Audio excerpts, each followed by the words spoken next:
Do you want to become a talk show host? Do you have a great idea? Passionate World Talk Radio is currently looking for podcast hosts for our Internet Talk radio station. Please email us at twrnetworkllc@gmail.com with your name, email address, cell phone number, and podcast topic. In return, you will receive a 3-minute intro on air to a live audience about your podcast. Remember, just email us your name, email address, and your podcast topic, and in return, you will receive a free 3-minute intro on the air. How cool is that? Welcome to Passionate World Talk Radio. Educate, enlighten, entertain. Hi, everybody. This is Betsy Wurzel, your host of Chatting with Betsy on Passionate World Talk Radio Network, where we educate, enlighten, and entertain. I have a very special guest with me today who is an author of the Bella Santini Chronicles. It is a series of 12, which 5 books have been written to help boys and girls between the ages of 8 and 12. And before I bring my guest on, I just have to say a disclaimer that the views of the guest may not represent those of the host or the station. And thank you for joining me today. I have Angela Legh. Welcome, Angela. Hello. Thank you. You're welcome. Angela, I'm going to ask you what I ask all the authors is, why did you write Bella Santini, The Land of Everlasting Change? And your series, this is a series. Why did you start writing it, and what would you like boys and girls and their parents, guardians to take away from it, from your book? That's a big question. I started writing the book as a sort of a lark for a friend's 6-year-old daughter. I was just writing her a little fairy tale, but it kept growing. And about 6 months in, I realized that what I was doing was making an allegory for my life in the book, and that everything I learned over the course of all the hardship I've had in my life actually went into the book. So then the idea was, well, maybe little girls won't choose into toxic relationships because they're learning to value themselves in my books. But then I realized it's actually an even bigger message, because the one takeaway from the entire book series is it's critically important to feel all of your feelings. And yes, I can it's really important. And nobody teaches that. Parents don't know it. Children are not taught in school. But I can draw a line from my dad's alcoholism and his abusive behavior back to his childhood, where he was basically made to feel not enough, made to feel like a failure, and how his trying to escape those feelings of failure through alcohol led to abuse of his children and wife. And there were decisions that we made as children because of his behavior. So for me it was, I can't get angry because anger was bad. My dad behaved badly. He was angry. Anger was bad. And I couldn't allow myself to feel angry, but I also judged other people who were angry, and that played a huge role in my marriage. So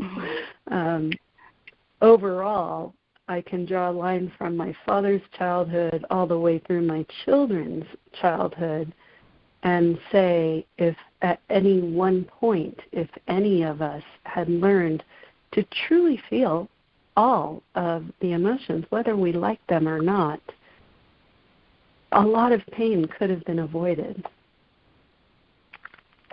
Absolutely. Oh, I just love what you have to say, Angela. But I want to tell the audience about your book for what I have skimmed over because I didn't read the whole book.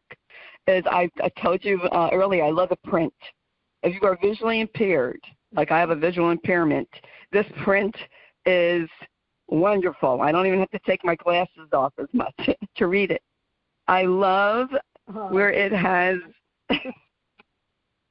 your dedication, but I have to turn to the page so I can make sure I get it right. I love the message from the Queen, Tatiana, for parents. Love that. And I love the promise for the parent to the child and the child to the parent. And you're so right. When I was growing up, I was taught that crying was a weakness. So if you cry, that's a weakness. My father was a World War II vet. He grew up during the Depression, and he unfortunately was physically abused by his uncle till his father stopped it. And his mother didn't care, and I think that he had something against women because he put my sister and I down when we were teenagers. He made us very self-conscious about our bodies. And it's true. If children can have a way to express themselves without judgment, they would grow up so much more well-balanced. My mom, she also grew up during World War II, and, you don't talk about your feelings. You don't air your dirty laundry. You can't tell people how you feel. You have to just, stuff it down. And then what happens? As a girl, as a woman, if you have low self-esteem, you'll marry into possibly an abusive relationship. It may not have to be physical. It could be mentally.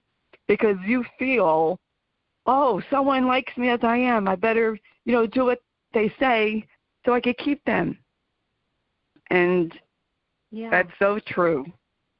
So how is your story written for a 8 to 12-year-old to get that message? If I'm asking the question properly. You have,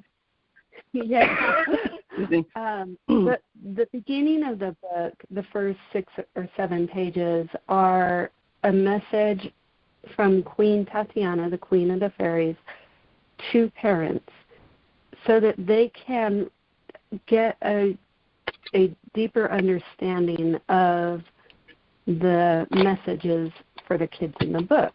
And that sets them up.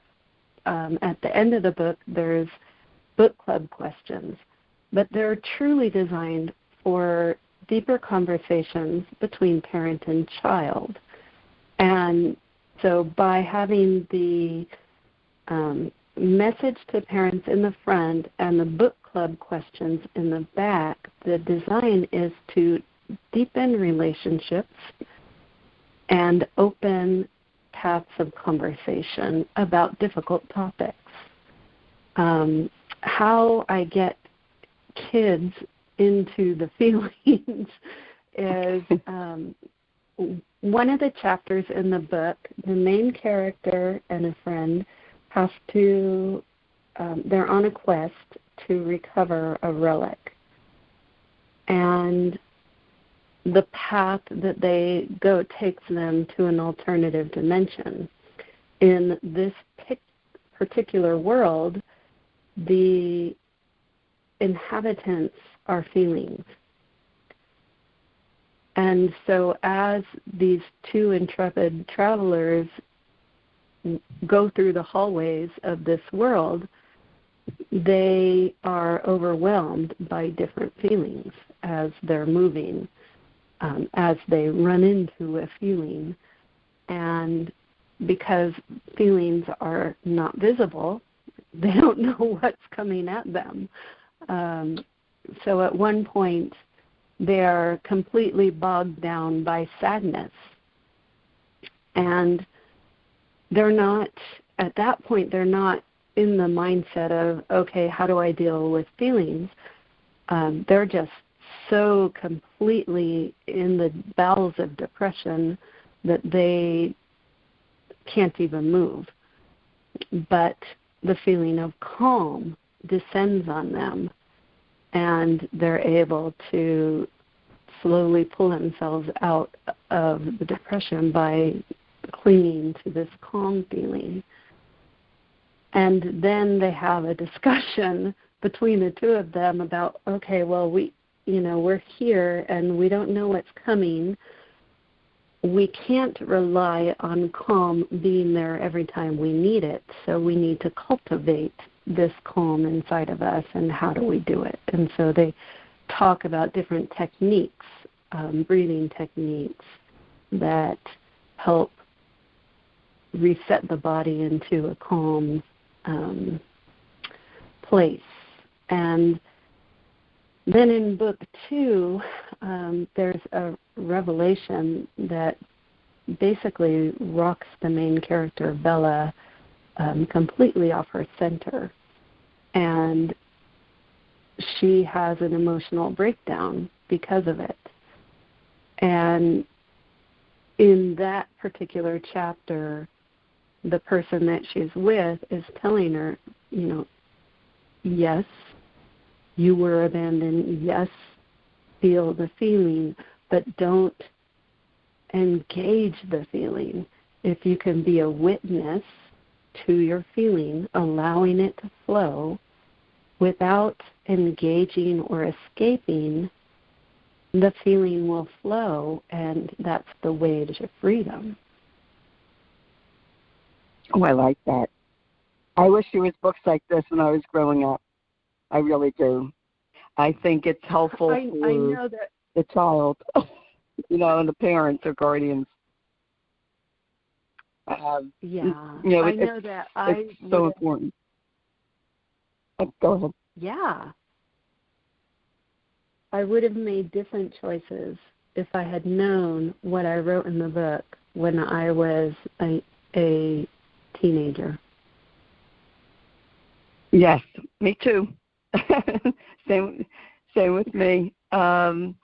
You see it, and now as we're older, they say hindsight's 20/20. But when you, I guess a boy, a girl, man or woman, when you have low self-esteem, when you feel that you were not valued, you could possibly go into a wrong direction and making bad decisions and not making healthy decisions, let me put it that way.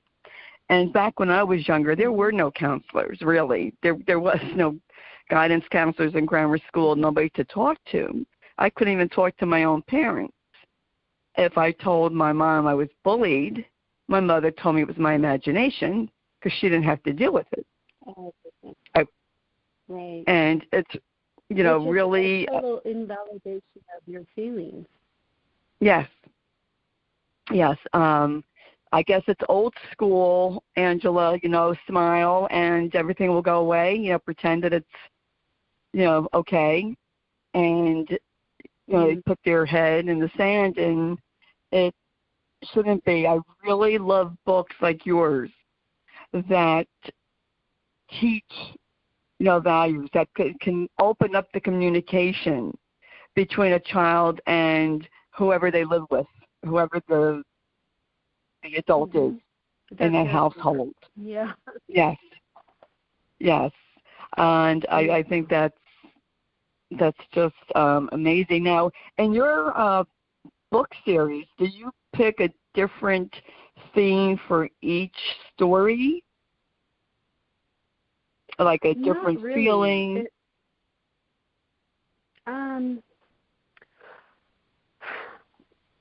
I do, and I also include a little poem in the back of the book, and the poem really speaks to the theme or feeling of the book.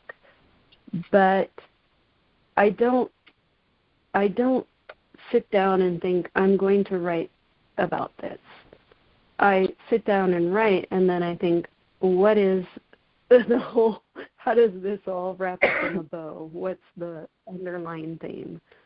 So what it is basically a continuation of the story, the adventures of Bella Santini in the land of everlasting change, which all combine into the total chronicles.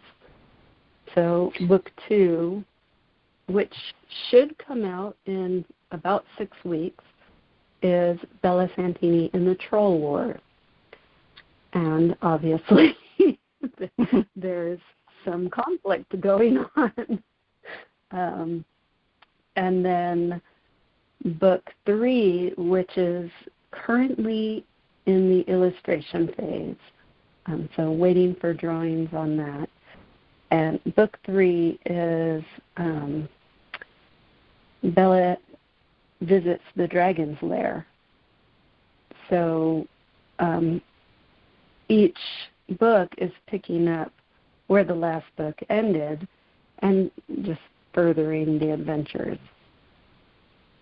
That's incredible. I really admire someone like you that just has, the writing ability and the imagination to do this and, to help children and help their adults in their life. And I have to thank you, Angela, for writing your book, the Bella Santini Chronicles, because I think it's very important. I want my audience to know, if you're have an 8 to 12-year-old in your life, you want to help them buy these series.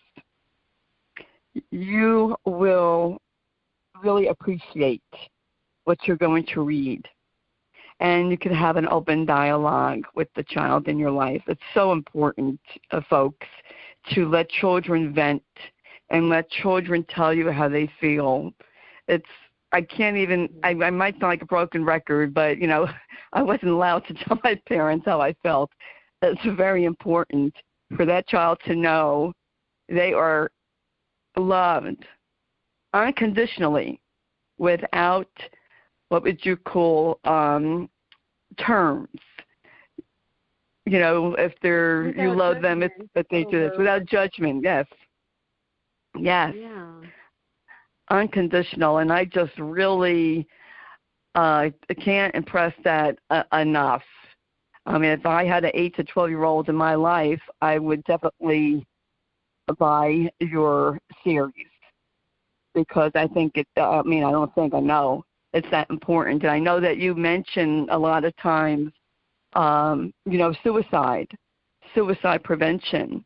You know what, folks? Suicide is really high among children.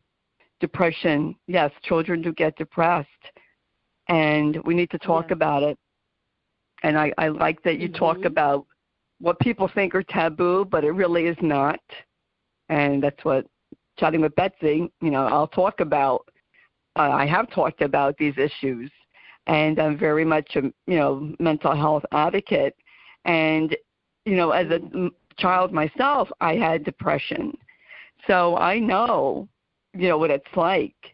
And I just so appreciate you writing this book to help children and their parents, their guardians. What else would you like? Yes. I'm sorry? Yes, and you do too. Yes. I know what it's like to be at a place in my life where I felt like I had no choices, and I didn't see any potential improvement to my situation. And I remember driving across a bridge and thinking, if I just jerk my wheel to the right, I can end all the pain. But of course I had the next thought, which was, oh my gosh, but what if I mess it up and I just wreck the car and get really hurt? Then that would cause me even more pain. So I didn't do it. But I was 40-something at the time. I was in an emotionally abusive marriage that I chose to stay, and it wasn't because of my low self-esteem that I chose to stay, because I always knew I deserved better than what I was getting. It was because I am such an empath that I couldn't make the choice to leave because it would hurt him, and I could not be responsible for hurting anyone. Yeah, I understand that. I'm an empath myself. Yeah, so you understand. I understand, and we always want to fix, right? We always want to fix people and situations, and, we need to, we have to learn. We can't, always fix people. It's not our job. We have to fix ourselves. That's our job. Is to fix ourselves. The job, is to fix ourselves. Yeah, absolutely. And it took a wildfire in California for me to wake up to my situation and realize that by valuing his needs ahead of mine, I was not loving myself.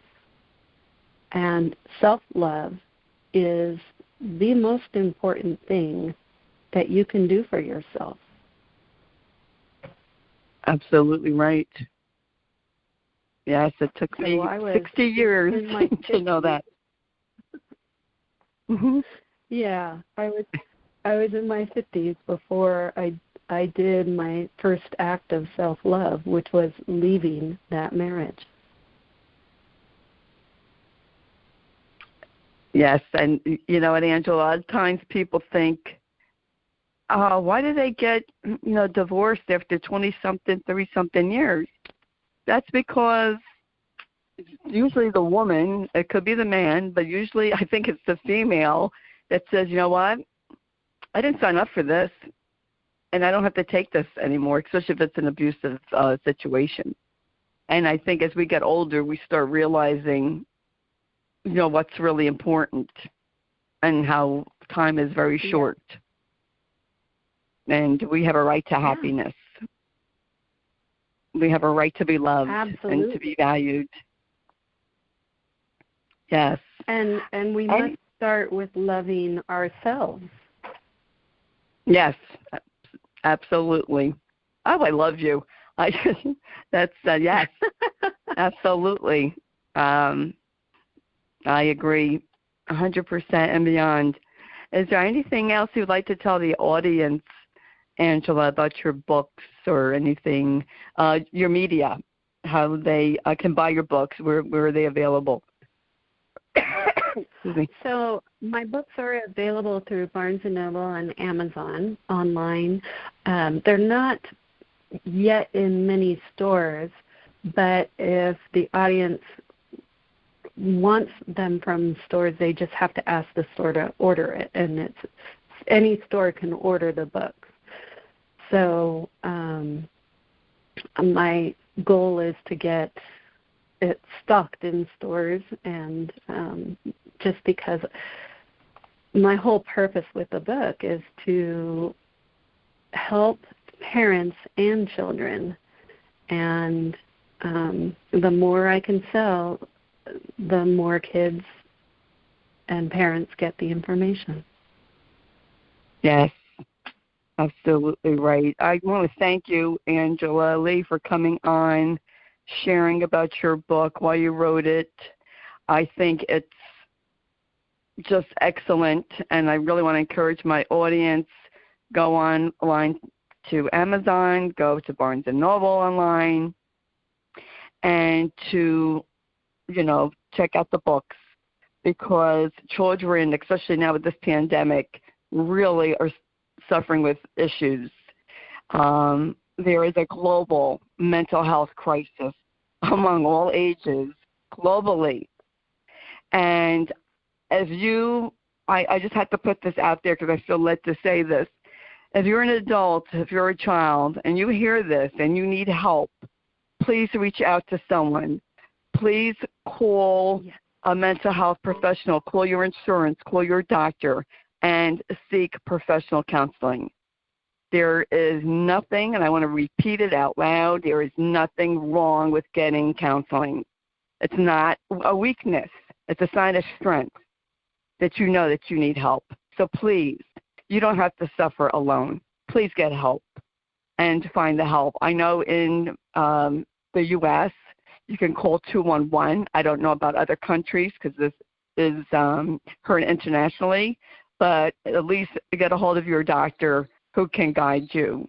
Well, this is Betsy Wurzel, your host of Chatting with Betsy on Passionate World Talk Radio. And thank you for listening. Please share this podcast. I want to thank Jeannie White, who is the producer and writes the blog. And I want to thank Lillian Caldwell, CEO of Passionate World Talk Radio Network. Till we chat again, this is Betsy Wurzel, your host of Chatting with Betsy on Passionate World Talk Radio Network. Bye-bye now. Do you want to become a talk show host? Do you have a great idea?